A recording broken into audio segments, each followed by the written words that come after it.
You don't open up quickly, not because you're cold, not because you don't care, but because something in you pauses every time someone gets close. Your mind leans back and quietly asks, is this safe? You want connection, but you also want control, and that tension never fully goes away. This video is not about fixing you, it's about understanding why your mind learned to protect itself this way. 2. You notice it in small moments. You listen more than you speak. You share facts, not feelings.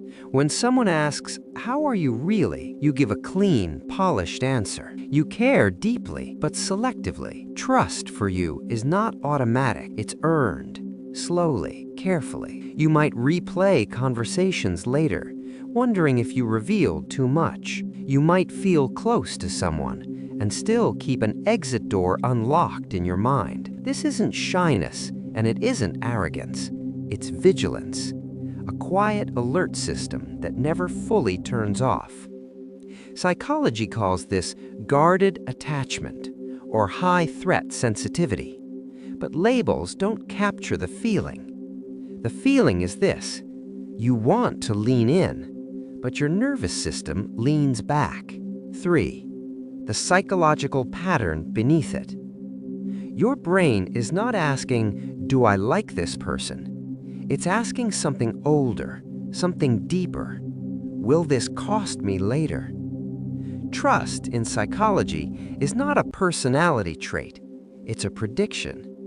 Your brain predicts whether closeness will lead to safety or pain. If your past taught you that openness sometimes equals loss, embarrassment, or emotional unpredictability, your brain adapts, not by hardening you, but by slowing you down. This is not weakness, this is learning. 4. Reframe. You are not broken. Here's the truth most people never hear. If you don't trust easily, it means your brain has a strong memory system. It remembers patterns. It remembers consequences. Your mind isn't defective, it's precise. In neuroscience, this is linked to a highly active anterior cingulate cortex and amygdala memory coupling. These areas don't make you fearful, they make you aware. You detect emotional shifts faster. You sense inconsistencies earlier. You feel what others overlook. So no, you are not distant. You are discerning. And discernment always looks like distance to people who move fast. 5. Psychological mechanism. Why the brain behaves this way. Let's simplify the brain. Imagine your mind as a security system, not a wall, a scanner. Every interaction passes through it. Tone of voice, timing, micro-expressions. Your brain quietly asks, does this match what I've seen before? If yes, the gate opens a little. If no, the gate pauses. This system is driven by predictive processing. Your brain constantly predicts outcomes to reduce uncertainty. Trust equals low uncertainty. And if your early experiences included emotional inconsistency, support one moment, withdrawal the next, your brain learned this rule. Closeness is unpredictable. Unpredictability is dangerous. So your nervous system chooses distance, not to isolate you, but to stabilize you. 6. The role of attachment and memory. Attachment theory explains this simply. Trust develops when care is consistent, responsive, predictable.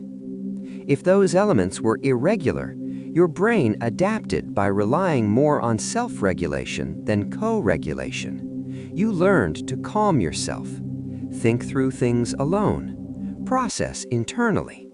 This makes you independent, thoughtful, emotionally deep. But it also makes trust feel like a risk, not a comfort. Your brain isn't asking for proof of love, it's asking for pattern stability. 7. Why logic doesn't override this. You may know someone is safe, but still feel hesitant.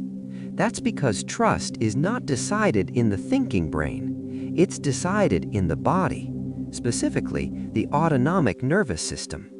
If your body learned that closeness creates tension, logic cannot override it. You don't choose mistrust. Your nervous system remembers before your mind speaks. This is why reassurance often feels temporary. The body needs experience, not explanation. 8. Practical framework.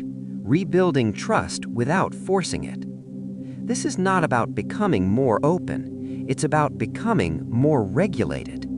Here are 5 principles, each grounded in psychology. 1. Trust is gradual exposure.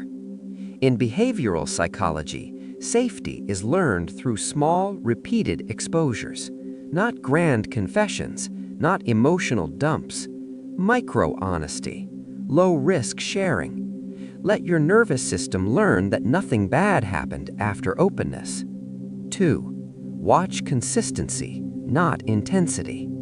Intensity can feel convincing, but consistency is what builds trust.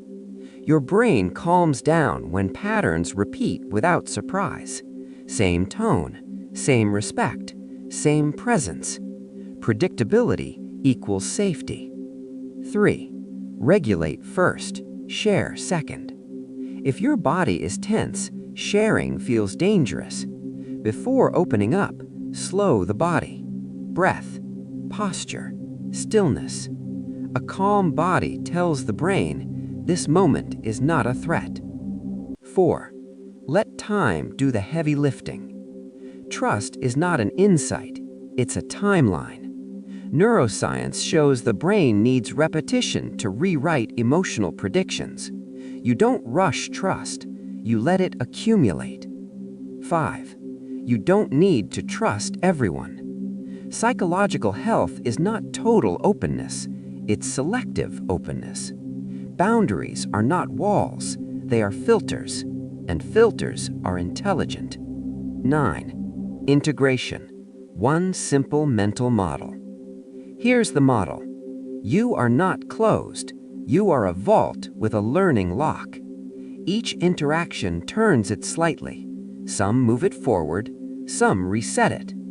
Trust is not a leap, it's a combination, and your brain remembers every number. When someone proves stable over time, the lock turns smoothly. When patterns break, the system pauses.